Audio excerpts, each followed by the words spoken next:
Bonjour, bienvenue dans cette 9e session. Je m'appelle Pascal Richet, je suis journaliste à l'Obs et je suis ravi de modérer cette table ronde donc, qui est consacrée au danger de la dette. Alors moi, je me suis demandé pourquoi il n'y a pas de point d'interrogation, parce que finalement, est-ce que la dette est dangereuse? Je n'en suis pas sûr. C'est vrai qu'elle atteint des sommets, on est à peu près au niveau d'après Deuxième Guerre mondiale.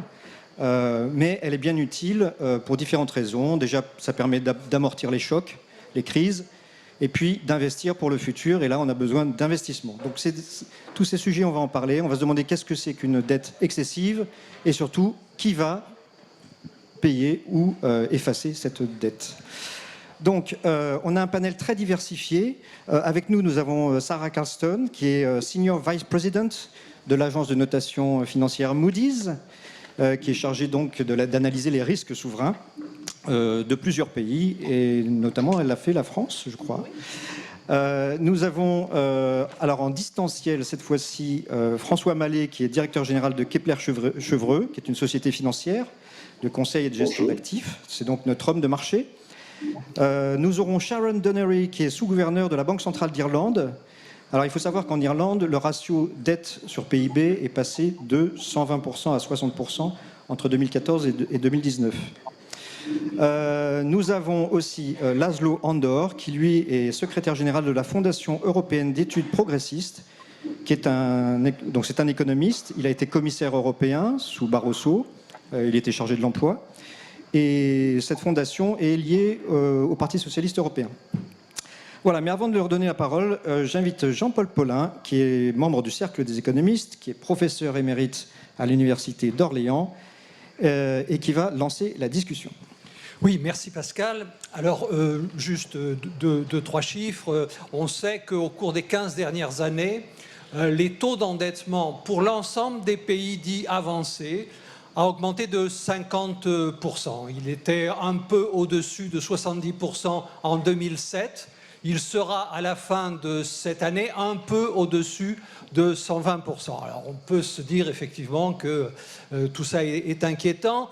En fait, quand on regarde l'histoire des dettes publiques, d'une part, et puis de la diversité des taux d'endettement aujourd'hui, le Japon a plus de 200%, alors que l'Allemagne est encore aux alentours de 70-80%, c'est rassurant, parce que personne n'a jamais pu démontrer qu'il existait un taux d'endettement limite qui affecterait par exemple la croissance de l'économie ou qui conduirait à eh bien, des non-remboursements de dettes, enfin des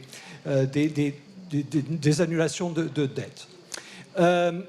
On peut également se rassurer en regardant, en faisant des petits calculs de coin de table pour essayer de voir comment on pourrait stabiliser la dette. Qu'est-ce qu'il faut pour stabiliser les dettes aujourd'hui, étant donné les conditions de taux et les conditions de croissance? Quand on fait ces calculs très simples, on s'aperçoit que dans ces conditions de taux d'intérêt et de taux de croissance, il y a encore de la marge pour des déficits budgétaires. Pas très importants, mais enfin quand même de l'ordre de 2 à 3%, encore une fois, si je raisonne sur l'ensemble des pays avancés. On peut même aller plus loin. Prenez les services de la dette, la charge du service de la dette rapportée au PIB, rapportée donc au revenu national pour faire simple. Eh bien, aujourd'hui, aussi bien en France qu'aux États-Unis que dans la plupart des pays du G7, ce taux d'intérêt est à 1,5%. 1,5%. C'est même faible.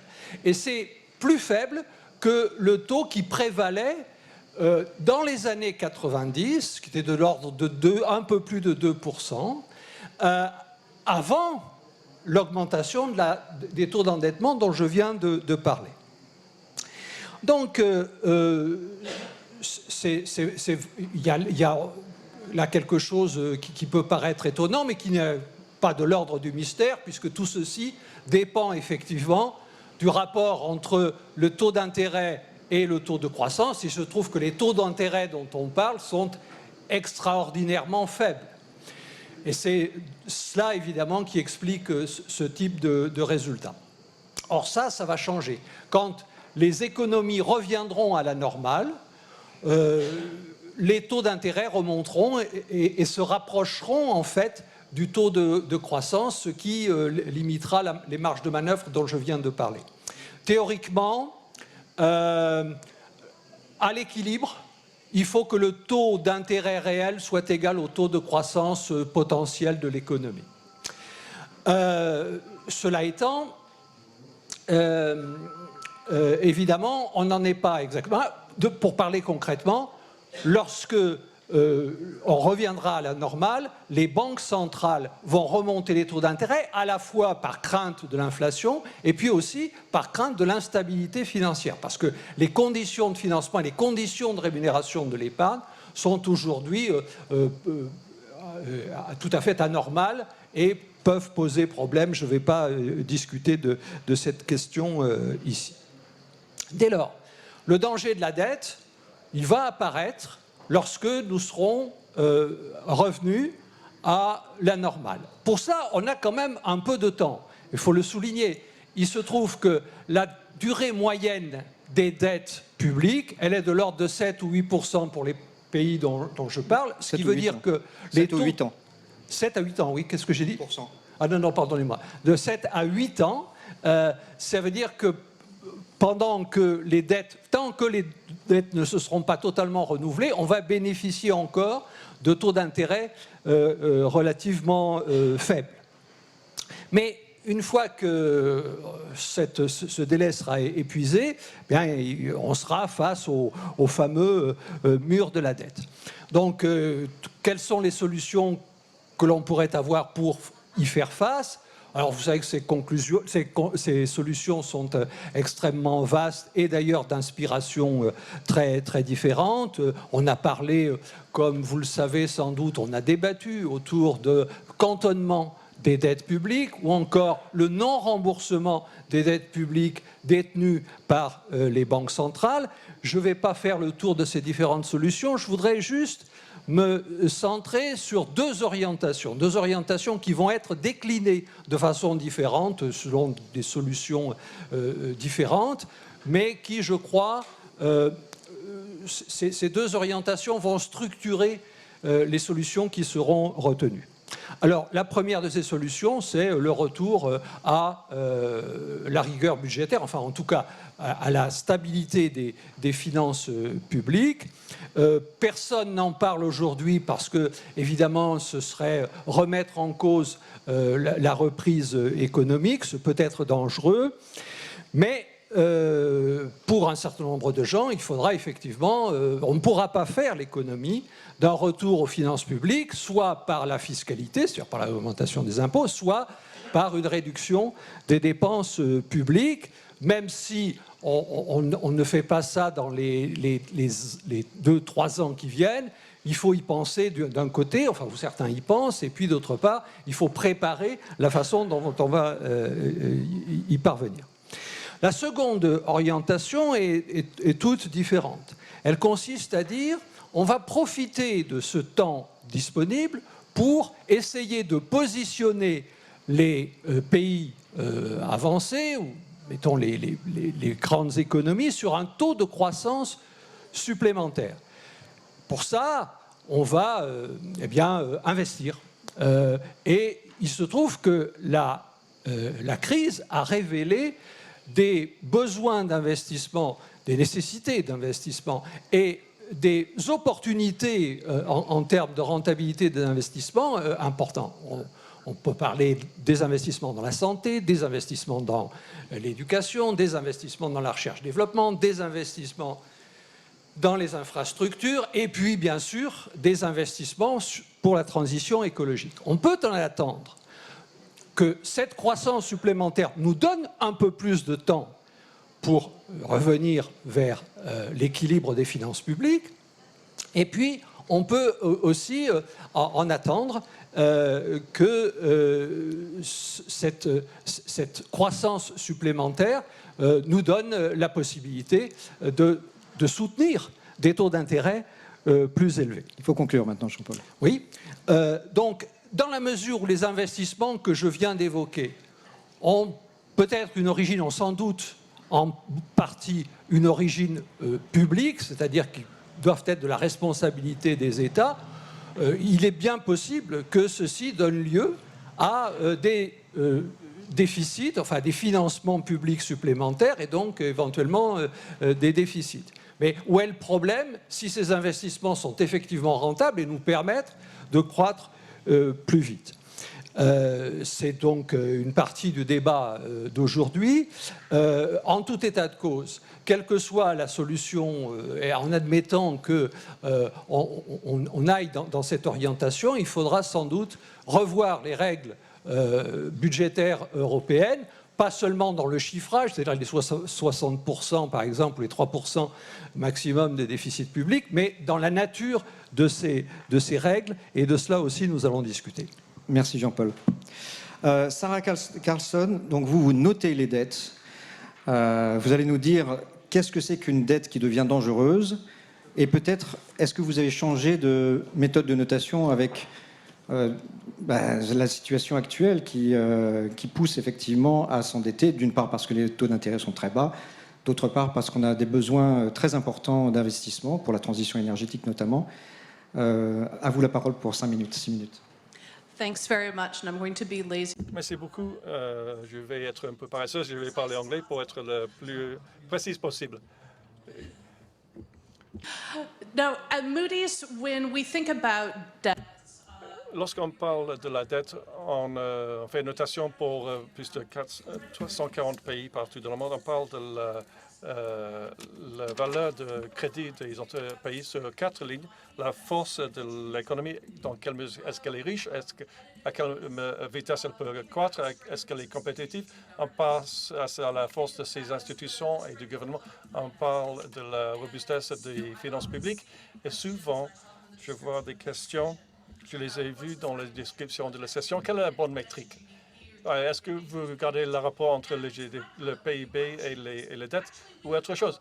Moi, je dis pourquoi choisir. On regarde toutes ces possibilités.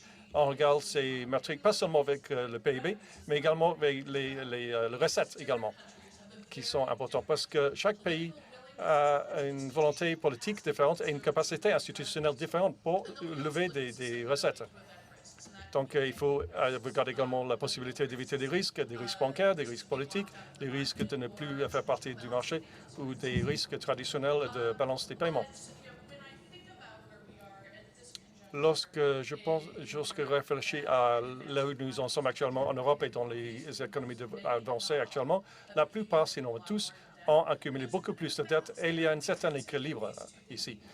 Souvent, on donne le même poids. Si vous regardez la dette par rapport aux recettes ou la dette par rapport au PIB, comme vous avez entendu, la dette actuellement est très élevée. Mais en même temps, c'est atténué par le fait que les paiements d'intérêt continuent à baisser et beaucoup de ces pays ont verrouillé des taux d'intérêt très bas. Mais vous avez posé une question, à quel niveau est-ce que la dette devient dangereuse? Ma réponse, c'est cela dépend. Cela dépend pas seulement des chiffres que vous voyez dans le domaine des finances publiques, mais également ça dépend de la force, de la robustesse de votre économie. Si un pays a un taux de croissance assez durable et progressif et qui est bien géré et qui fonctionne bien avec des institutions fortes, un pays comme cela peut soutenir des niveaux de dette plus élevés et également des caractéristiques idiosyncratiques. Par exemple, il y a la notation de dette des États-Unis qui est très élevée, même si le niveau de dette est très élevé, mais les États-Unis disposent de plusieurs caractéristiques uniques. La taille de l'économie, la profondeur des marchés financiers américains et le dollar et le rôle du trésor américain et le dollar. Bien sûr, si vous avez la plus grande devise de réserve du pays, c'est une origine, quelque chose qui vous donne une force énorme sur les marchés. Général de Gaulle. The exorbitant privilege of the United States. and so, I mean, just to wrap up, Juste pour terminer, lorsque je réfléchis au positionnement actuellement et à l'avenir des pays, sauf faire défaut, ce qui n'est pas possible pour les pays dont on parle, il y a seulement 4 façons mathématiquement pour un pays de réduire sa dette. Il peut faire de l'inflation. En Europe, cela paraît improbable à cause de la crédibilité de la Banque centrale européenne. Les taux d'intérêt peuvent aider, mais les taux d'intérêt sont déjà assez bas, franchement. Donc, ce n'est pas clair dans quelle mesure on peut utiliser les taux d'intérêt. Est-ce que la consolidation fiscale ou la croissance? Et c'est là où je voulais terminer. C'est notre façon d'explorer les trajectoires de notation des économies européennes et des pays avancés. Et comment est-ce qu'on voit le prochain programme générationnel? Je ne parle pas seulement de la France, mais également de l'Italie. Lorsque je parle de l'Italie avec des investisseurs qui m'appellent tous les jours, je leur dis, ça c'est vraiment une opportunité unique de cette génération. En Italie, vous avez beaucoup de liquidités qui peuvent être dépensées sur les investissements. Vous avez également une leadership politique très forte qui est très crédible en Italie. Et il faut prendre en compte les changements constitutionnels en Italie. Si vous n'allez pas avoir des élections très rapidement, puisque lors de la prochaine élection, la taille du Parlement italien va être beaucoup plus réduite qu'avant. Donc, il y a plusieurs facteurs qui sont alignés ici pour essayer d'aller plus loin. Mais la prochaine l'opportunité ne concerne pas l'investissement. Cela concerne le quid pro quo pour ces divertissements. Ce n'est pas quelque chose dont vous avez parlé lorsque vous avez parlé de la croissance. Vous pouvez beaucoup investir par exemple au Japon, ils ont essayé d'investir pour stimuler leur économie, mais cela n'a pas été efficace. Ce n'a pas créé de la croissance. C'était un investissement qui a permis de mettre en place un stimulus à court terme. Mais si vous mettez cela ensemble avec des investissements productifs et des réformes structurelles macroéconomiques qui sont regardées de façon très proche par les partenaires européens et également par la Commission, cela sera une solution qui va permettre au pays d'avoir la meilleure chance de trouver une meilleure façon de réduire la dette à travers la croissance, même si je pense que nous allons voir sans doute une consolidation fiscale également en même temps. Merci Sarah. Maintenant, on va se tourner vers nos intervenants en distanciel. Donc je vais donner la parole à François Mallet, qui est notre homme de marché de Kepler-Chevreux. L'une des limites de l'endettement, évidemment, c'est la réaction des marchés et la confiance des marchés. La question est que cette confiance est rationnelle ou pas? Il va nous répondre. François? Alors, je me garderai bien de dire si c'est effectivement rationnel ou pas, mais vous l'avez souligné, la confiance est un élément très important sur les marchés financiers, que l'on parle de dette ou que l'on parle marché des actions.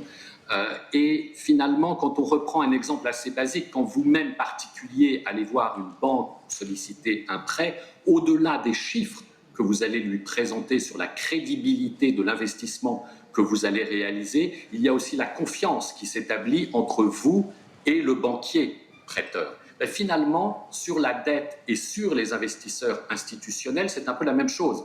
Tant qu'ils ont confiance, on peut estimer que les taux, et c'est bien l'élément clé aujourd'hui, resteront bas pour une certaine période. Finalement, cette confiance sur les États, alors elle repose sur quoi? Vous l'avez beaucoup dit, sur la capacité des gouvernements à investir, mais à investir bien. Qu'est-ce qu'on appelle investir bien? C'est être capable de générer de la croissance. On vient de le dire, sur le Japon, malheureusement, ça a été un échec. Aujourd'hui, d'ailleurs, il faut faire attention que les gouvernements n'utilisent pas la situation actuelle pour être beaucoup plus interventionnistes et finalement se prétendre spécialistes multisectoriels qui conduiraient à des erreurs et à investir finalement sur des projets qui ne sont pas générateurs de croissance. Mais en tout état de cause, c'est un point important que cette dette soit bien utilisée en investissement et bien sûr, mais je ne m'étendrai pas là-dessus, sur les dépenses de fonctionnement des États qui, on le sait, sur certains États européens sont beaucoup trop élevées et conduiront sans doute à des mesures un peu plus austères à un moment ou à un autre. La deuxième chose importante pour la confiance, c'est bien sûr le rôle des banques centrales. On n'a jamais vu jusqu'à aujourd'hui une telle coordination entre à la fois les actions des banques centrales et en même temps l'action des gouvernements. Et ça, c'est un élément positif qui contribue à la confiance qu'on observe aujourd'hui sur les marchés et la confiance que peuvent avoir les investisseurs sur la dette des différents États. Et là, on parle évidemment peut-être plus particulièrement de l'Europe. Le point donc que je voulais faire, c'est sur l'annulation de la dette. C'est un des sujets que l'on devait aborder. Et finalement, on a envie de dire pourquoi annuler cette dette. Alors d'abord, je pense que ça serait une très mauvaise je vous interromps chose, juste, parce que ça pourrait créer finalement une période de défiance. François, juste... Annuler la dette d'un investisseur à un autre, je comprends. Mais n'oubliez pas qu'il y a aussi des particuliers qui peuvent être aujourd'hui porteurs d'une partie de cette dette. Et ça, je trouve ça particulièrement dangereux, pas dangereux, mais dans la mesure où si demain on annule une partie de la dette, il risque d'y avoir une crainte que certains investisseurs puissent être perdants dans cette annulation de la dette. Et là, je pense qu'il faut faire très attention et je pense que ça pourrait créer effectivement une réaction de défiance. C'est pourquoi je ne recommanderais certainement pas une annulation de la dette. En conclusion, je voulais faire un point sur, d'un côté, cette dette, mais on ne parle pas beaucoup des actifs qui sont en face. Finalement, s'il y a une certaine confiance, c'est aussi parce que l'on sait qu'il y a des actifs importants en face, au-delà de créer de la croissance. Et quand on regarde un petit peu la politique des différents États, on s'aperçoit que certains l'ont parfaitement compris. Je pense en particulier à l'Asie et plus particulièrement à la Chine, qui récemment a acheté dans un premier temps, certes, beaucoup de dettes, mais ce qui lui a servi aussi, en aidant les différents États, à pouvoir acheter des actifs. On parle de matières premières pour l'Afrique, on parle d'actifs commerciaux extrêmement importants en Europe, on a parlé du port du Pirée, on a parlé d'actifs au Portugal. Je pense que, et c'est là où il y a peut-être un danger, faire attention à ce qu'une accumulation de dettes en fonction de ces porteurs ne conduise pas à des cessions d'actifs, et notamment certains actifs stratégiques. Et d'ailleurs, je pose la question, est-ce que justement, ça n'est pas une des façons de limiter et de faire attention justement à cette dette qui s'accroît très fortement? Est-ce que ce n'est pas à terme, finalement, renoncer à certains actifs? Mais là, je pose la question, je ne suis pas le spécialiste, mais je pense que là, il peut y avoir effectivement un danger. Merci François. Pour l'annulation de la dette, en fait, on parle d'annuler la dette qui est détenue par la Banque Centrale Européenne, hein, pas du reste. Mais ce que je vous propose, c'est que tout à l'heure, on fasse un deuxième tour de table sur cette question. Sharon Donnery, donc vous êtes sous-gouverneur de la Banque Centrale d'Irlande. Est-ce que vous pouvez nous dire un petit peu votre point de vue irlandais, puisque votre dette a pas mal évolué ces dernières années, depuis la crise de 2008, et puis peut-être des considérations un peu plus long terme. Comment est-ce qu'on fait aujourd'hui pour savoir quel est le bon équilibre entre coût et bénéfice d'une dette? Okay, well, thank you very much, and good evening to everybody. Merci beaucoup. Bonjour à tous. Je suis désolé de ne pas pouvoir vous rejoindre à Aix aujourd'hui. Peut-être ce sera possible à une autre occasion. Avant de parler de l'expérience irlandaise, j'aimerais réagir à deux points qui ont été soulevés. François a parlé de l'interaction monétaire et fiscale, et bien sûr, en tant que banque centrale, ça c'est très important à souligner, surtout pour la zone euro. Et cela nous a soutenus dans notre réponse à cette crise et va réduire les dégâts économiques, surtout pour des effets à plus long terme. Donc ça, c'est très important.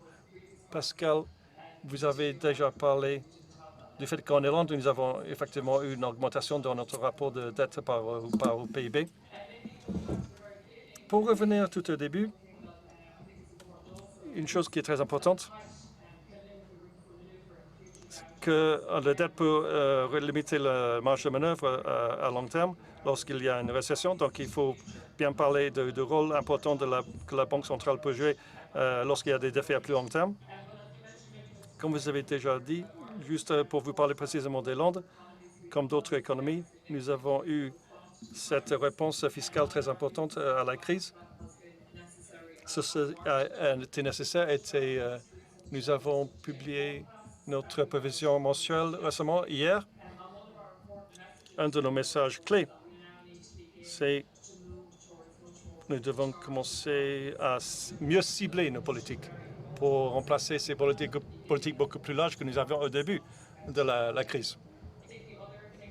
Autre chose qu'il est important à souligner, c'est que nous continuons à soutenir les entreprises. Le gouvernement doit continuer à le faire. On doit pouvoir faciliter les restructurations suite à la pandémie.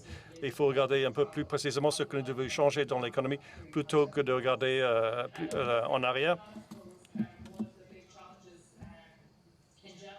Concernant les défis en général et particulièrement en Irlande, lorsqu'on regarde les dépenses fiscales, il s'agissait de dépenses fiscales temporaires. Nous devons pouvoir démontrer l'importance que ces augmentations de dépenses fiscales sont soutenables. Il faut pouvoir prendre des garanties. Il est important de dire également que les dépenses publiques supplémentaires doivent faire en sorte de minimiser le risque d'inflation. Là, il y a des pénuries, ce qui peut être le cas actuellement, et cela peut aider à stabiliser la situation. Un autre domaine important qu'il faut prendre en compte en Irlande et dans d'autres pays, c'est d'éviter d'avoir un excès d'épargne. Et si on libère cette épargne, on peut avoir le secteur public et privé qui sont en concurrence lorsque cette épargne est dépensée. Donc, ce sont des aspects qu'il faut prendre en compte dans le contexte actuel. Comme vous avez dit tout au début du panel, nous avons également notre politique monétaire et je pense que notre politique monétaire va être normalisée à terme. Il y aura des niveaux élevés de dette.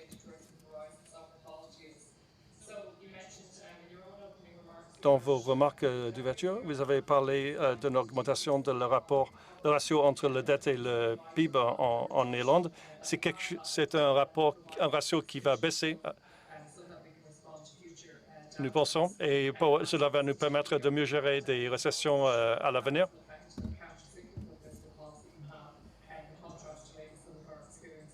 Donc, on pourra mieux gérer la situation que ce qui était le cas dans le passé. Nous sommes un petit pays et un pays qui est très bien connecté au niveau mondial. Nous sommes très sensibles à des changements et des évolutions externes.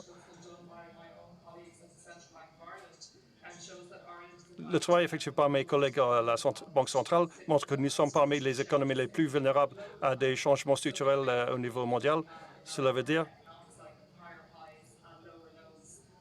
les extrêmes, que ce soit des extrêmes vers le haut ou le bas, sont plus marqués dans notre pays. C'est pour cette raison, je pense que je disais tout à l'heure,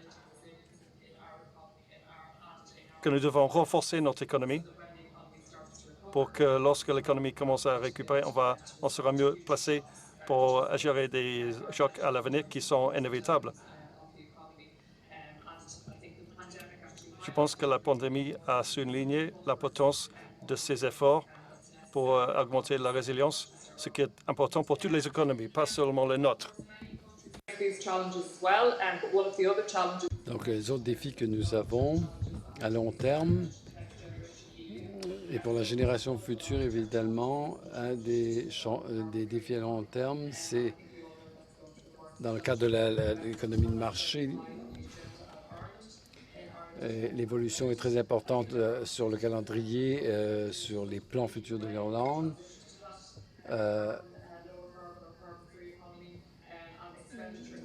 Donc, il faut travailler sur les dépenses, sur les investissements pour assurer la transition, peut-être travailler sur des changements comportementaux également qui vont puis des nouvelles expériences pour les générations à venir. Donc, l'important de réfléchir, c'est de voir comment on voit les dépenses publiques quant à la qualité et l'adéquation des dépenses publiques par rapport à la dette, par rapport et au retour. Et donc, étudier peut-être des projets, voir si c'est uniquement temporaire ou au long terme. Donc, il faut donner plus de poids à l'avenir pour ce qui est d'investissement à plus long terme, garder des prix spéciaux, des tarifs particuliers pour prendre en compte une estimation plus réaliste des coûts futurs, des actions futures. Je pense qu'il y a beaucoup à faire en termes de financement.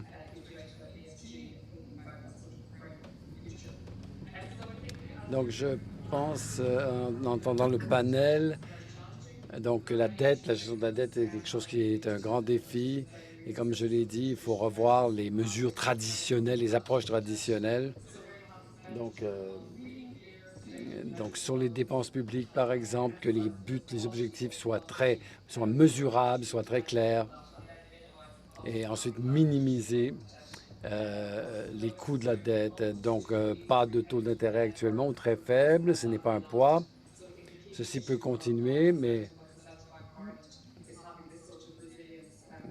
donc encore une fois, la résilience, si la résilience est maintenue, ceci est une garantie pour l'avenir. Merci. Sharon. On termine notre tour de table avec Laszlo Andor. Alors, Laszlo, Sharon Donnery disait que les États devaient préserver leurs marges de manœuvre et que, effectivement, l'endettement pouvait étouffer ces marges de manœuvre si jamais il y avait un nouveau retournement. Est-ce que la solution n'est-elle pas européenne pour retrouver des marges de manœuvre d'endettement? Yes, indeed. Good evening. Bonjour, j'aimerais vous remercier de m'avoir invité dans cette discussion. Donc, j'aime bien le titre, le risque de la dette, le danger de la dette. Inutile d'expliquer que la dette peut s'avérer être un danger. Mon pays a eu près de 5 crises de la dette dans les dernières 14 années. D'arriver au niveau européen, j'aimerais mettre en exergue des leçons que l'on a tirées de cette expérience de 40 années avec la crise de la dette. La numéro, c'est-à-dire le service de la dette, compte plus que la dette par rapport au PIB. Mais ça, ce n'est pas le cas. Donc, ceux qui ont mis en exergue que les indicateurs doivent être suivis, similaires doivent être suivis, de manière à pouvoir naviguer, surtout dans les petites économies. Donc, pour ce qui est de la durabilité, c'est pas la taille de la dette privée, publique seulement, c'est la taille de la dette privée qui doit être prise en compte également. Et en étudiant ces conséquences potentielles sur, par exemple, l'immobilier. Avant 2008, par exemple, et également dans des périodes précédentes. Le troisième point que je voulais mettre en exergue, c'est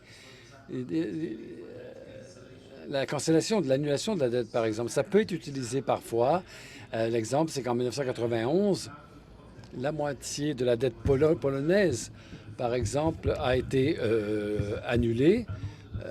Mais ce sont des solutions qui sont peu orthodoxes. Il n'y a aucune façon de les rendre pérennes ou courantes, ou de les multiplier à l'infini. Sinon, il faudrait normaliser l'ensemble du système sans avoir à compter sur des mesures aussi exceptionnelles. Mais l'Europe n'a pas faim, n'est pas affamée. Et je pense que c'est quelque chose d'évident pour vous, mais surtout sur le plan de la finance. Parce que quand on prend l'Europe, le problème, globalement, ce n'est pas la taille de la dette publique, mais plutôt c'est le manque de structures financières adaptées pour l'euro. Et c'est ce qui a créé la vulnérabilité dans la crise de la dette il y a 10 ans. Et ces problèmes n'ont toujours pas été résolus. L'influence de la dette publique au sein de l'Europe par rapport au COVID, finalement, ça a aidé à prévenir les risques, à éviter les risques et à donner de la résilience. Un bon exemple, c'est un instrument qui a été lancé l'année dernière, qu'on appelle SHORT. C'est un instrument de l'Union européenne pour des arrangements à court terme qui fonctionnent comme un genre un système contre le chômage. Le point ici, c'est que sans le COVID, l'Europe n'aurait pas levé 100 milliards d'euros pour sauver quelques millions d'emplois lors de la récession du COVID. Mais collectivement, ils ont pu le faire. Chaque pays n'aurait pas pu le faire. Mais ceci, ça améliore la résilience de l'économie européenne. Et donc, on peut voir le potentiel lorsqu'on travaille collectivement. Et la percée sera pour la prochaine génération européenne. D'autre part, les positions fiscales de la zone euro risquent d'être restreintes de 2022 en allant vers l'avant, alors que l'on fait face à une double tâche. D'une part, d'assurer que l'on assure la durabilité de du rétablissement de l'économie. Et donc, il n'y a pas d'autre option que d'investir et d'investir de manière intelligente. Du fait de cette récession sanitaire lancée par la pandémie, l'Union européenne doit revoir ses capacités d'investissement et conséquemment ses capacités d'emprunt également. Donc, pour un rétablissement durable, les règles de l'Union européenne doivent être réformées ou mises de côté pour assez longtemps. L'éviter de mettre de côté les règles fiscales serait de les réformer pour éviter de les mettre de côté. Il faudrait réformer les règles fiscales. Et donc, il est évident que le plafond de la dette semble être le plus incongru par rapport à la réalité ou en dehors de la réalité. Il faut s'assurer également qu'aucun gouvernement veuille mettre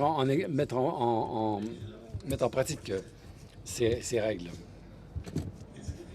C'est un problème difficile parce qu'un plafond arbitraire a pris une importance très importante dans certains pays, principalement par exemple en Allemagne, l'Allemagne qui a des problèmes spécifiques avec les règles constitutionnelles qui doivent être traitées pour permettre de donner la liberté de politique économique réorientée.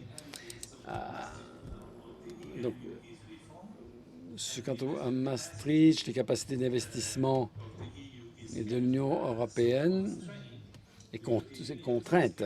Et donc, l'Union européenne se place dans une situation de désavantage compétitif vis-à-vis des États-Unis d'Amérique, du Japon et d'autres. Et ce désavantage économique, c'est quelque chose que nos citoyens ne veulent pas voir de façon plus générale, pas seulement sur la dette, mais sur le cadre fiscal.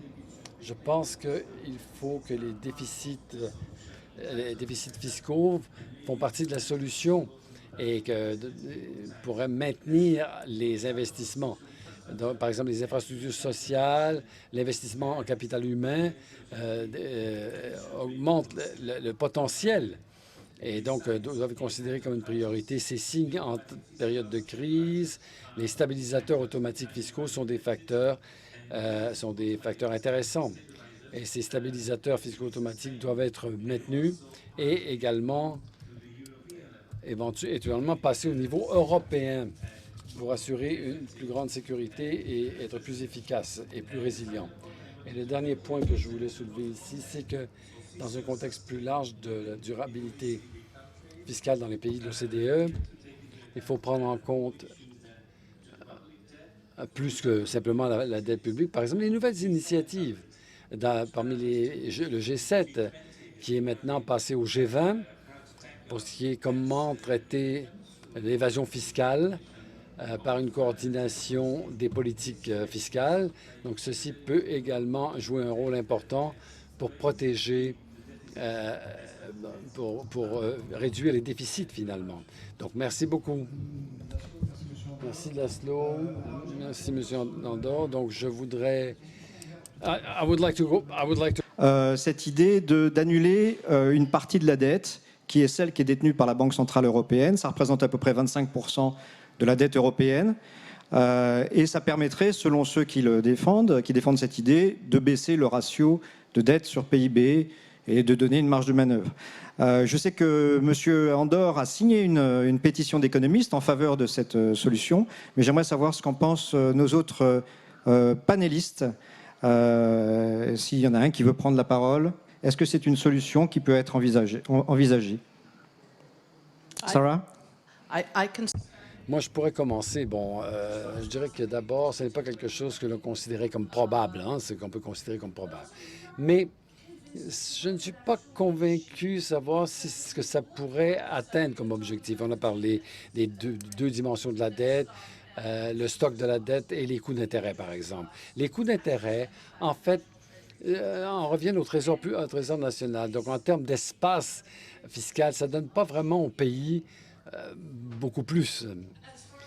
Donc, pour ce qui est du stock de la dette, donc si cette dette devait être annulée, ça soulève un problème en termes de recapitalisation des banques centrales nationales.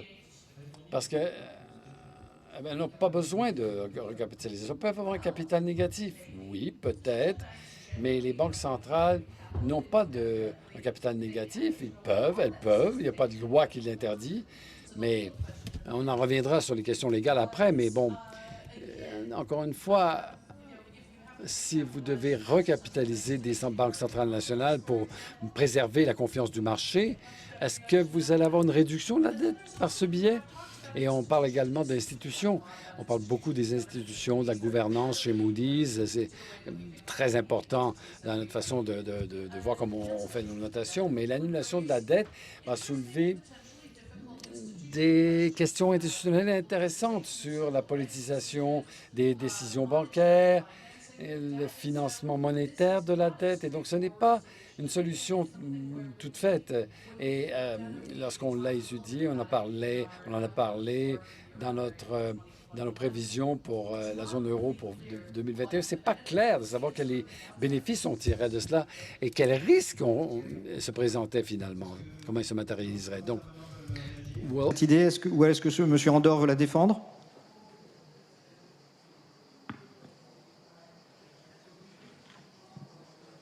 Moi, je suis d'accord que la politisation de la Banque centrale, c'est faux, c'est pas bien. C'est pour ça qu'en 2011, il ne fallait pas que la Banque centrale se mêle de politiques qui ne la regardaient pas. Donc, c'est très complexe. La question clé, c'est pas la recapitalisation des banques centrales, mais de créer plus d'espace pour les investissements dans les pays où ça a été très faible pendant très longtemps. C'est important de mettre ensemble toutes les options et de choisir celle qui est la plus progressiste. Merci. Thank you. Jean-Paul. Oh, oui, j'ai une position tellement dure sur cette question que je vais pas trop m'y mêler. Je pense que ça ne servirait strictement à rien. C'est-à-dire que, comme il a été dit, aujourd'hui, les États ont la possibilité de s'endetter à des taux d'intérêt négatifs pour un certain nombre d'entre eux. Donc, pourquoi vouloir annuler une dette qui précisément leur rapporte pour le moment de l'argent? Il faut ajouter que si ensuite les banques centrales veulent remonter les taux d'intérêt, ce qui se passera un jour ou l'autre, il faudra bien que pour cela, elles vendent de la dette sur le marché. Pour ça, il faut qu'elles en aient. Donc, si on annule la dette, je ne vois pas comment les banques centrales vont pouvoir faire remonter les taux d'intérêt. Ensuite, lorsque les taux d'intérêt auront monté, les banques centrales prêteront à des taux d'intérêt positifs. Et il faut savoir que les profits, enfin les revenus en question, eh bien, donnent lieu à des profits des banques centrales qui, elles, ces profits ensuite sont redistribués vers les États. Par conséquent, les États perdront le bénéfice de tout ceci. Donc, pourquoi se casser la tête à vouloir annuler une dette alors que les dettes, de toute façon, roulent, c'est-à-dire qu'elles sont gardées par les banques centrales et renouvelées en permanence. À mesure que les dettes viennent à échéance, elles sont ensuite renouvelées et donnent lieu, par conséquent... En fait, on les rembourse jamais. En fait, on les rembourse jamais. Donc, si je calcule, si en petit actuaire, j'essaye de calculer ce que vaut une dette qui n'est jamais remboursée, eh bien, ceci, c'est zéro. Hein. Donc, qu'on annule la dette avec le risque de, que l'on sait, plutôt que de permettre aux États de de ne pas la rembourser, ça revient évidemment au même.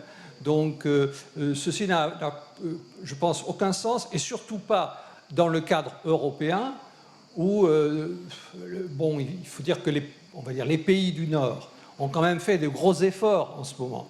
Pourquoi leur mettre un caillou dans la chaussure, un caillou supplémentaire dans la chaussure pour leur faire avaler une mesure qui, évidemment, contre laquelle, évidemment, ils s'élèveront. Donc, profitons de leurs bonnes intentions actuelles pour les amener un peu plus loin, et un peu plus loin, c'est leur permettre, justement, d'assouplir les règles budgétaires européennes, les règles de budget et des dettes, qui sont absurdes, et qui méritent effectivement d'être révisées pour permettre aux États de s'endetter un peu plus, parce qu'en effet, il y a beaucoup d'occasions d'investissement. Alors, je ne nie pas ce qu'a dit d'ailleurs François Mallet tout à l'heure. Hein. C'est vrai qu'il n'y a pas que l'investissement des États qui compte. Il faudrait aussi qu'on s'intéresse à l'allocation de l'épargne, l'allocation privée de l'épargne entre les différents... Merci. Il reste un tout petit peu de temps pour une question. Est-ce qu'il y a une question dans la salle? Une question, madame, là-bas. Peut-être même 2, si on nous autorise. Il reste 5 minutes, voilà, on nous dit. Déjà, merci beaucoup pour votre exposé, qui était passionnant. J'aurais une question sur justement le rôle, comment dire... C'est une question pour qui? Plutôt pour le dernier intervenant. J'ai pas noté votre nom complet. Jean-Paul... Jean-Paul Paulin. Voilà. En fait, je vois mal comment on peut tenir ensemble le discours qui est de dire qu'on ne rembourse pas la dette et donc c'est pas grave, et le discours qui a été tenu précédemment, à savoir que c'est bien parce qu'il y a de la dette qu'il va falloir avoir des mesures d'austérité, de diminution du déficit public, etc. Comment est-ce qu'on peut d'un côté dire que la dette n'est absolument pas un problème et donc ça ne sert à rien de l'annuler, et ensuite utiliser la dette comme justification de politique d'austérité? Moi, je ne dis pas ça du tout. C'est pas ce que disait Jean-Paul Paulin. Je dis au contraire. Hein, ne nous inquiétons pas du niveau de la dette, et même allons plus loin. Ce qui est important, c'est effectivement de permettre aux États, alors certes, de garder, comme l'a dit d'ailleurs Sharon tout à l'heure, il faut garder ce qu'on appelle un espace budgétaire, c'est-à-dire des marges de manœuvre aux États pour intervenir lors du prochain choc qui se produira fatalement, et où les États devront intervenir comme ils le font pour réguler la conjoncture économique. Mais ce qui me paraît important, c'est justement de ne pas trop se soucier de la dette et de garder cette possibilité pour l'État de continuer à investir pour se mettre sur un niveau sur un chemin de croissance plus élevé. Et au fond, la conclusion que je voulais faire, je Pascal... crois qu'il faut que tu conclues maintenant. Ouais, voilà, écoutez, on est depuis 20 ans, ou 30 ans maintenant, dans ce qu'on appelle la stagnation séculaire. Hein, on a employé ce terme, vous savez, stagnation séculaire, en particulier Summers a employé ce terme. Bon, il y a eu un débat pour savoir est-ce que la très faible croissance que nous connaissons depuis les années 90, est-ce qu'elle vient d'une réduction des gains de productivité, des opportunités donc d'investissement, mais disons des gains de productivité, ou est-ce qu'elle vient de ce que Summers ou de Bernanke, l'ancien patron de la Fed, avait appelé le saving glut, c'est-à-dire l'excès d'épargne par rapport à l'investissement. Alors, dans les deux cas, bon, on croit rêver, quoi, parce que l'excès d'épargne, est-ce qu'on peut dire qu'il y a aujourd'hui dans le monde un excès d'épargne, alors que, je déroulais tout à l'heure, l'ensemble des opportunités d'investissement qui existent depuis la recherche-développement jusqu'à la transition écologique. Oui, mais public, investissement public. Le problème, c'est que c'est la demande d'investissement privé qui est insuffisante. Oui, mais il y a un excès d'épargne par rapport à l'investissement privé. Mais ce qui se passe aujourd'hui, c'est qu'effectivement, l'investissement public peut prendre la place de l'investissement privé, et que probablement c'est nécessaire. C'est parce qu'il n'y a pas effectivement suffisamment d'investissement privé que bon. Alors, l'autre thèse qui était défendue par un autre économiste américain, Gordon, peu importe. Sa thèse, lui, c'est contrairement à ce qui est... Oui, ok. Contrairement à ce qui est dit par l'histoire de la troisième révolution industrielle. Depuis les années 90, on est dans une révolution industrielle qui devait nous garantir un nouvel âge d'or de la croissance. Or, il se trouve que les gains de productivité, si j'accepte la fin des années 90 aux États-Unis, pas en Europe, les gains de productivité n'avaient jamais été aussi faibles. Donc les ordinateurs, comme l'a dit l'autre, Solow en l'occurrence, sont partout, sauf dans les statistiques de productivité. Pourquoi? Parce qu'il y a effectivement des questions d'affectation de l'épargne à l'investissement. C'est-à-dire que quand on investit dans l'immobilier, c'est sûr qu'on ne fait pas des gains de productivité. Gordon développe cette idée. En tout cas, il y a une contradiction absolue entre cette idée de stagnation séculaire et ce que l'on voit, aussi bien du point de vue des opportunités d'investissement que du point de vue des gains de productivité. Donc arrêtons, il faut en finir avec la stagnation séculaire. Pour cela, il faut investir. Et il se trouve que les occasions d'investissement public semblent à la fois plus nécessaires et plus vastes que ce n'était le cas jusqu'ici. Donc il faut augmenter la dette publique. Voilà, cette session est terminée. Merci de l'avoir suivi jusqu'au bout et je vous souhaite un très bon festival à Aix.